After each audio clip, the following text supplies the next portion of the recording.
सुप्रभात बच्चों। कल हमने कबीर की साखी के 4 प्रश्न कर लिए। आज हम कबीर की साखी पाठ के अगले 3 प्रश्नों पर आज चर्चा करेंगे, जिसमें पहला प्रश्न है, एके अशिर पीव का पढ़े सुपंडित होई। इस पंक्ति द्वारा कवि क्या कहना चाहते हैं? एके अशिर, एके अर्थात एक, अशिर अर्थात अक्षर, पीव का अर्थात ईश्वर के ज्ञान का। ईश्वर के ज्ञान का एक अक्षर जो पढ़ लेता है, पढ़े सो पंडित हुए, वह पंडित होता है। ये तो इस पंक्ति का अर्थ है।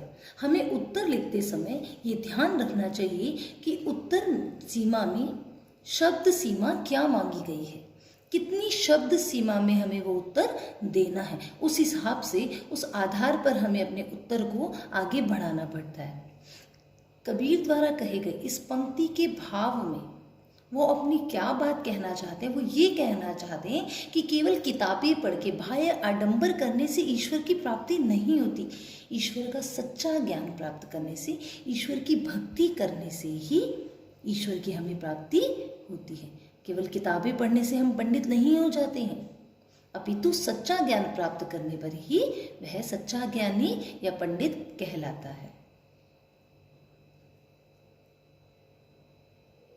दूसरा प्रश्न, कबीर की उद्धृत साखियों की भाषा की विशेषता हमें बतानी है, विशेषता स्पष्ट करनी है। उद्धृत साखियां अर्थात जो साखियां हमारी पाठ्य पुस्तक में आई हैं, उन साखियों की भाषा की विशेषता स्पष्ट करनी है। तो बच्चों, हमने जब कबीरदास जी के साखी पढ़ने से पहले उनके जीवन परिचय के बारे में पढ़ा था, तब हमने उनकी भाषा के बारे में भी बहुत अच्छे से चर्चा की थी। कबीर जी की भाषा को सदुकड़ी भाषा कहते हैं। इनकी भाषा को पंचमेल खिचड़ी भी कहा जाता है। इन्होंने ब्रज, पंजाबी, अवधी, राजस्थानी, फारसी, अरबी आदि भाषाओं का प्रयोग किया है। इन भाषाओं का मिश्रित रूप से प्रयोग करने के कारण इनकी भाषा को पंचमेल खिचड़ी कहा जाता है। और कबीरदास जी की भाषा को साहित्यकार सदुकड़ी भाषा कहते हैं। उनकी साखियों में मुक्तक शैली का प्रयोग हुआ है। मुक्तक शैली अर्थात वो एकदम स्वतंत्र भाव से लिखते थे। और एक बात और कि इनकी भाषा में अनुप्रास और रूपक अलंकार का भी बहुत प्रयोग हुआ है।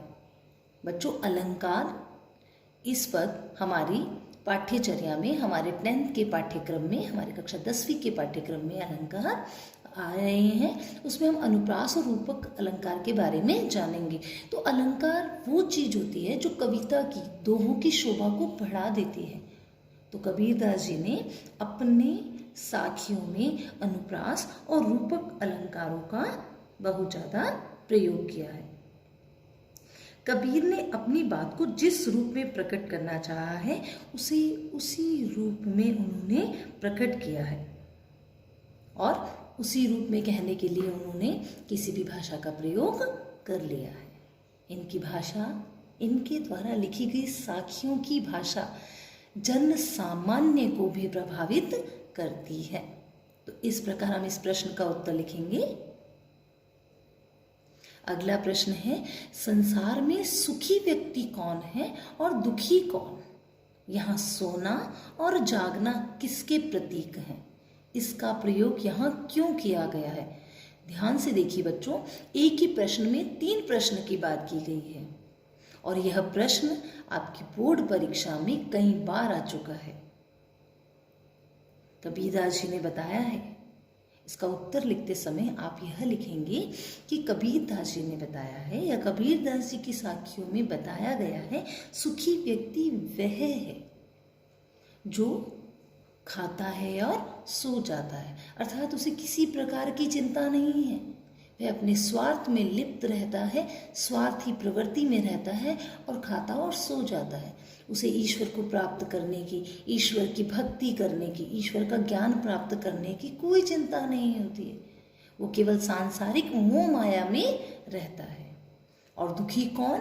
जो ईश्वर को प्राप्त करने के लिए जागता है, ईश्वर की सच्ची भक्ति करने के लिए जागता रहता है। यहाँ सोना अज्ञानता का प्रतीक है। क्यों? क्योंकि साधारण मनुष्य को वास्तविक ज्ञान नहीं है, इसलिए वो आराम से खाता और सोता है। और जागना ज्ञान का प्रतीक है। ज्ञान अर्थात ईश्वर की प्राप्ति का ज्ञान। संसार में सुखी व्यक्ति वह है जो ईश्वर के प्रति प्रेम न रखकर केवल सांसारिक सुखों को भोगता है, और दुखी व्यक्ति वह है जो ईश्वर के प्रेम में पड़कर दिन रात उससे मिलने के लिए जागता रहता है। यहाँ सोना अज्ञानता का और जागना ज्ञान का प्रतीक है। अब इसी प्रश्न में आगे पूछा गया है कि इनका प्रयोग यहाँ क्यों किया गया है।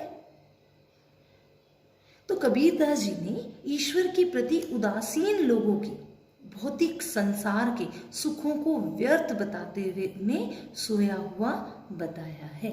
इसका प्रयोग यहाँ इसलिए हुआ है ताकि वो ये चाहते हैं कि साधारण मनुष्य को, जन सामान्य को यह बता सकें कि केवल सोना और खाना ही वास्तविक जीवन नहीं है। ईश्वर का ज्ञान प्राप्त करना, ईश्वर के प्रति सच्ची भक्ति करना, ईश्वर के प्रति आस्था रखना और ईश्वर को पाने के लिए प्रयास करना, यह हमारे जीवन का मकसद होना चाहिए। इसलिए कबीरदास जी ने यहाँ इनका प्रयोग किया है। तो बच्चों, हमारी पाठ्य पुस्तक में आई 8 साखियों के बाद यह 7 प्रश्न थे, जिसमें से 4 हमने कल किए और 3 पर आज हमने चर्चा कर ली। इसी आधार पर अतिरिक्त प्रश्न भी बनते हैं और उनका उत्तर आपको इसी साखियों की भावार्थ के आधार पर देना होता है, और साथ ही शब्द सीमा का आवश्यक रूप से ध्यान रखना चाहिए। तो बच्चों, उम्मीद करती हूँ आपको तीनों प्रश्नों के उत्तर लिखने में आसानी होगी। अपनी भाषा में उत्तर लिखिए। धन्यवाद।